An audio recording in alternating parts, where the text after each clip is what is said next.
நல்லதே நடக்கும். ஓம் நம சிவாயம். எல்லாம் வல்ல ஸ்ரீ வாராகியம்மன் திருவடி சரணம். உலகத் தமிழ் நெஞ்சங்கள் அனைவருக்கும் உங்கள் சுஸ்ரீ ராஜ கணபதியின் அன்பான வணக்கங்கள். இன்றைய பதிவில் தனக்கு பின் தான் தானமும் தர்மமும் என்று சொல்வார்கள். ஆனா மீனராசியான இவர்கள் குடும்பத்திற்கும் உறவுகளுக்கும் அப்புறம்தான் தனக்கு அப்படின்னு வாழக்கூடியவர்கள். குடும்பத்திற்காகவும் உறவுகளுக்காகவும் நண்பர்களுக்காகவும் பல விஷயத்தை கொடுத்துட்டு தனக்கு மிச்சமானதை வைத்துக் கொள்ளக்கூடியவர்கள். அப்படிப்பட்ட உங்களுக்கு வாழ்க்கையில் தனபாக்கியம் உச்சம் பெறப்போகிறது. ஆம், மங்களன் உச்சத்தில், அதுவும் லாபத்தில் உச்சமடைய போகிறார். அதனால் உங்களுக்கு கிடைக்க போகின்ற லாபம் எது அப்படின்றத இந்த பதிவில் பார்க்க போறோம். ஸோ பதிவை ஃபுல்லா பாருங்க. மேலும் நம்ம சேனல் மீன ராசியில் பிறந்த உங்களுக்கு ராகு பெற்ற பலன்கள் மற்றும் 2024 வருடத்தினுடைய புத்தாண்டு பலங்கள்லாம் பதிவிட்டாச்சு. பார்க்கலைன்னா நம்ம சேனல்ல போய் விசிட் பண்ணி பார்த்து பயன்பெற்றுக் கொள்ளுங்கள். மறக்காம நம்ம சேனலை சப்ஸ்கிரைப் பண்ணிக்கோங்க. கூடவே தர பெல் பட்டனை கிளிக் பண்ணிட்டு பக்கத்திலே ஒரு ஆல் ஆப்ஷன் தெரியும், அதை செலக்ட் பண்ணி வச்சுக்கோங்க. அவனை தான் நான் பதிவிடக்கூடிய அடுத்தடுத்த பதிவுகள் உங்களுக்கு உடனுக்குடன் நோட்டிபிகேஷனாக வந்து சேரும்.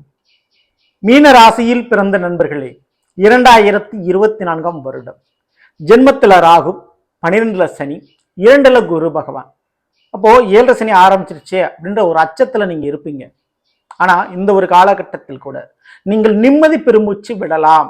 அப்படிப்பட்ட ஒரு நிலைப்பாடு, அப்படிப்பட்ட ஒரு கிரகத்தினுடைய பயிற்சி இப்பொழுது நடைபெறப்போகிறது. தனுசு ராசியில் இருக்கும் செவ்வாய் பகவான் மங்களன் என்று சொல்வார்கள், மங்களக்காரகன் என்று சொல்வார்கள். அப்படிப்பட்ட செவ்வாய் தனுசிலிருந்து பிப்ரவரி மாதம் 4ஆம் தேதிக்கு அப்புறம் அப்படியே அவர் அடியெடுத்து வைக்கப்படுறார் மகரத்திற்கு. மகரம் என்பது அவருடைய உச்ச வீடு. உங்களுடைய மீனத்திற்கு மகரம் என்பது லாபஸ்தானம், 11ஆம் வீடு. லாபத்துல மங்களக்காரகன் உச்சமடைய போகிறார்.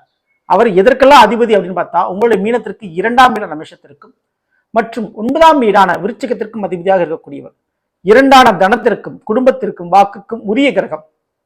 9ஆம் வீடான பாக்கியத்திற்கு காரகம் வைக்கக்கூடிய ஒரு கிரகம் லாபத்துல உச்சமடைய போகிறார். தன பாக்கிய லாபம் இங்கே உச்சம்.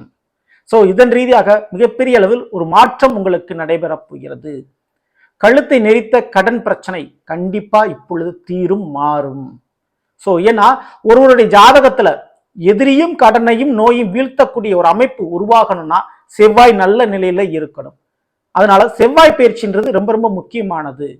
சோ அப்படிப்பட்ட செவ்வாய் பயிற்சி இப்போ நடக்க போகுது. இதன் ரீதியாக கண்டிப்பா மீனராசியில பிறந்தவர்களுக்கு ஒரு தீராத ஒரு கடன் பிரச்சனை இருந்தா அந்த கடன் பிரச்சனையிலிருந்து தப்பிப்பதற்கு இந்த பிப்ரவரி 4ஆம் தேதிக்கு அப்புறம் ஒரு வழி பிறக்கும். கண்டிப்பா நீங்க தப்பிச்சுக்க முடியும். சோ இதற்கு அடுத்து நோய் பிரச்சனை குறையும், எதிரிகள் பிரச்சனை தீர்ந்து போட்டுவிட்டோம்.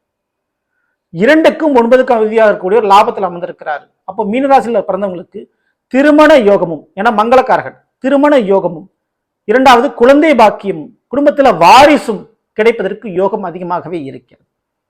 சகோதர சகோதரிகளால் சில லாபங்கள் நீங்கள் பெறுவீர்கள், அல்லது அவர்கள் மூலமாக ஏற்பட்ட நஷ்டம், தொந்தரவுகள் இனி இருக்காது. வேலை பார்க்கக்கூடிய இடத்தில் போட்டியாக இருந்தவர்கள் இப்பொழுது விலகுவார்கள், குணநலன்கள் மாறுவார்கள். அதனால ஒரு நிம்மதி இருக்குங்க. வேலை பார்க்குற இடத்துல, தொழில் பார்க்கக்கூடிய இடத்துலையும் ஒரு நிம்மதி உங்களுக்கு கிடைக்க போகுது. ஸோ விரயச்சனி காலகட்டம், நிறைய விரய செலவுகள் ஆரம்பிக்கக்கூடிய ஒரு காலகட்டம். அதுல சுப விரயமாக ஆரம்பிக்கும். எடுத்த உடனே திருமணம், குழந்தைகளுக்கு ஒரு சமய சடங்கு போன்ற விசேஷங்களை செய்து முடிப்பீர்கள். அதன்றியாக சுப செலவுகள் கொஞ்சம் இருக்கத்தான் செய்யும். ஆனால் உங்களுடைய கடமை முடியும், கவலைப்படாதீர்கள். ஸோ பெற்ற கடன், பிள்ளை கடன், 2 கடனும் தீரக்கூடிய ஒரு தருணமாக இது இருக்கும். அதனால கவலைப்படாமல் இருக்கலாம். நிலத்தால், இடத்தால், சொத்தால் லாபம் உண்டு. இந்த ஒரு தருணத்துல நிலப்பிரச்சனை, சொத்து பிரச்சனை கண்டிப்பா தீர்ந்து போய்விடும் இந்த ஒரு தருணத்தில். மேலும் இந்த செவ்வாய்வானுக்கு பார்வை பலன் உண்டுங்க. குரு பார்க்க கோடி நன்மை என்று சொல்வார்கள், சனி பார்க்குமிட பால் என்று சொல்வார்கள். ஆனால் செவ்வாய் பார்த்தால் கண்டிப்பா அந்த காரியம் ஜெயம் நிச்சயம். அப்படிப்பட்ட விஷயம் எது? செவ்வாய்க்கு 4, 7, 8 பார்வை பலன் உண்டு. அப்ப 4ஆம் பார்வையாக மீனத்திற்கு 2ஆம் வீடான அவர் மேஷத்தை பார்க்கிறாரு. அங்க மேஷத்துல தான் குரு பகவான் இருக்கிறார், உங்களுடைய ராசிநாதன் இருக்கிறாரு. விவேகத்தை வேகம் கொடுக்கக்கூடிய ஒருவன் பார்க்கிறார். அப்போ வெற்றி நிச்சயம் உங்களுக்கு உண்டு. மீனராசியான உங்களுடைய ராசிநாதனை செவ்வாய் பார்க்கிறார். இப்போ கண்டிப்பான முறையில நோய் பிரச்சனை, எதிரி பிரச்சனை, கடன் பிரச்சனை கண்டிப்பா தீரும். எதிர்பாராத வேலையில் திருப்பங்கள் ஏற்படும். அரசு உத்தியோகம் பெறுவதற்கான முயற்சிகள் ஆரம்பிக்கலாம். புதிய வண்டி வாகன யோகங்கள் ஏற்படும், வண்டி வாகன மாற்றங்கள். விவசாயம் மற்றும் உணவு சம்பந்தப்பட்ட தொழில் மற்றும் உணவு சம்பந்தப்பட்ட வேலை வாய்ப்பு பார்க்கக்கூடியவங்களுக்கு நல்ல ஒரு யோகமான ஒரு காலகட்டம். டீச்சிங் லைனு மற்றும் மருத்துவத்துறை இருக்கக்கூடிய நல்ல ஒரு காலகட்டமாக இது இருக்கும். கட்டுமான சம்பந்தமான தொழில், வேலை மற்றும் படிப்பு படிக்கக்கூடிய மாணவர்களுக்கு நல்ல சிறப்பான ஒரு தருணமாக இது இருக்கும். மேலும் அந்த செவ்வாயினுடைய நேரடி 7ஆம் பார்வை என்பது உங்களுடைய மீனத்திற்கு 5ஆம் வீடான கடகத்துல பதியுது. ஸோ காதல் சமாச்சாரம் கட்டுப்பாட்டுக்குள் வரும். தவறான ஒரு நபரை நீங்க துணையா தேர்ந்தெடுத்துட்டீங்களா, அந்த பிரச்சனையில நீங்கள் தப்பித்து கொள்ள முடியும். அடங்காத பிள்ளைகள், திருந்தாத பிள்ளைகள், மாறும் குணநலங்கள். அதனால பிள்ளைகள் வழியில் இருக்கக்கூடிய பிரச்சனை தீர்ந்து போக்கிவிடும். ஸோ வெட்டு ஒன்று துண்டு ரெண்டு அப்படின்ற ரேஞ்சுக்கு உங்களுடைய பிள்ளைகள் விஷயத்தையும் சரி, காதல் விஷயத்தையும் சரி, ஒரு தெளிவான ஒரு முடிவை நீங்க எடுத்துருவீங்க தைரியமாக. உயர்கல்வி கண்டிப்பா இந்த டயத்துல மெக்கானிக்கல் சம்பந்தமான படிப்பு மற்றும் மருத்துவ சம்பந்தமான படிப்பு படிக்கக்கூடியவர்களுக்கு மிகப்பெரிய ஒரு யோகமாக அமையும். காவல்துறை மற்றும் இராணுவத்தில் வேலைவாய்ப்பு கிடைப்பதற்கு யோக வாய்ப்புகள் அதிகமாக இருக்குது. ஸோ பேங்க் போன்ற நிறுவனத்தில் கூட வேலைவாய்ப்பு கிடைக்கும். ஸோ இதற்கு அடுத்தபடியாக நம்ம பார்க்கக்கூடியது 8ஆம் பார்வை. செவ்வாயினுடைய 8ஆம் பார்வை சிம்ம ராசியில பதிவு. ஈனத்திற்கு அது 6ஆம் வீடு. ஸோ 6ஆம் வீடு என்பது வேலையை குறிக்கும், வேலை வாய்ப்புகளை குறிக்கும். அதுவும் அரசாங்க வேலை வாய்ப்புகளை குறிக்கும். ஏன்னா சிம்ம ராசி சூரிய பகவானுடைய வீடு. சரிங்களா? ஸோ அரசாங்க சம்பந்தமான வேலையாகட்டும், ஒரு தொழிலாகட்டும், கவர்மெண்ட் நீங்கள் எதிர்பார்க்கக்கூடிய லோன் ஆகட்டும், கண்டிப்பாக இந்த தருணத்தில் கிடைக்கக்கூடிய வாய்ப்பு அதிகமாகவே இருக்கிறது. அரசாங்க வழியில் ஏதோ ஒரு பிரச்சனையை நீங்கள் ஃபேஸ் பண்ணிக்கிட்டு இருக்கீங்க, ஒரு கோர்ட்டு கேஸ் பிரச்சனையை நீங்கள் ஃபேஸ் பண்ணிக்கிட்டீங்கன்னா இந்த ஒரு தருணத்தில் அது குறையும், மாறும். ஸோ அதுக்கெல்லாமே சாத்தியக்குள்ள அதிகமாகவே இருக்குது. ஸோ இது எல்லாத்தையுமே தாண்டி பண வரவு, லாபம் என்பது 3 வழியில் நிச்சயம் உங்களுக்கு கிடைக்கும். அது எந்தெந்த வழி? இந்த செவ்வாய் என்பவர் நிலத்திற்கு காரக வைக்கக்கூடிய ஒரு கிரகம். அப்ப நில லாபம் உண்டு. நிலத்தை வாங்குறது, விற்கிறது, ரியல் எஸ்டேட் வியாபாரம், கட்டுமான சம்பந்த தொழில்துறை வியாபாரம் மற்றும் பூர்வீக சொத்து. ஸோ எப்படி பார்த்தாலும் இந்த வழியில் லாபம் உங்களுக்கு உறுதியான முறையில் உண்டு.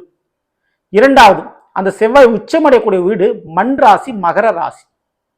ஸோ அதனுடைய அடிப்படையில் விவசாயம், உணவு சம்பந்தப்பட்ட தொழில், இந்த இதில் தொழில் பார்க்கக்கூடியவங்களும் சரி, அதில் உங்களுக்கு லாபங்கள் கிடைக்கும். பூர்வீக பரம்பரை சொத்துக்களோ பொருட்களோ உங்களுக்கு கிடைக்க பாக்கியம் இருக்குது. ஸோ இந்த ஒரு நேரத்தில் பழையகால பொருட்கள் மூலமாக எதிர்கால லாபங்கள் கிடைக்கும். அதே போல் ஷேர் மார்க்கெட்டு, இந்த ட்ரேடிங் சொல்லக்கூடிய விஷயம், ஐடி பர்சனல் இருக்கக்கூடியவங்களுக்கு மிகப்பெரிய ஒரு லாபங்கள் உங்களுக்கு கிடைக்கும். சரிங்களா? மூன்றாவது, இந்த மீன ராசியில ஜென்மத்தில் ராகுபவன் இருக்கிறாரு. அந்த ஜென்மத்தில் இருக்கக்கூடிய அந்த குருபவன் வந்து 2ஆம் வீட்டில் இருக்கிறார், ராசிக்கு அதிபதியானவர். குருவை செவ்வாய் பார்த்துறாரு, லாபத்திலிருந்து உச்ச பலனாக இருந்து பார்த்து இருக்கிறார். அதனுடைய அடிப்படையில் ஆன்மீகம் சம்பந்தமான துறைகள், வெளிநாடு சம்பந்தமான தொழில் வேலை வாய்ப்பு, அல்லது வெளிநாட்டு வேலை பார்க்கக்கூடிய நபர்கள் மூலமாக, அல்லது இங்க இருக்கக்கூடிய ஆன்மீக துறையில் இருக்கக்கூடிய நபர்கள் மூலமாக, மற்றும் உணவு சம்பந்தப்பட்ட துறையில் இருக்கக்கூடிய நபர்கள் மூலமாக, இந்த 3 தொழில் இருக்கக்கூடிய நபர்கள் மூலமாக எதிர்பார்க்காத லாபங்கள் உங்களுக்கு கிடைக்கும்.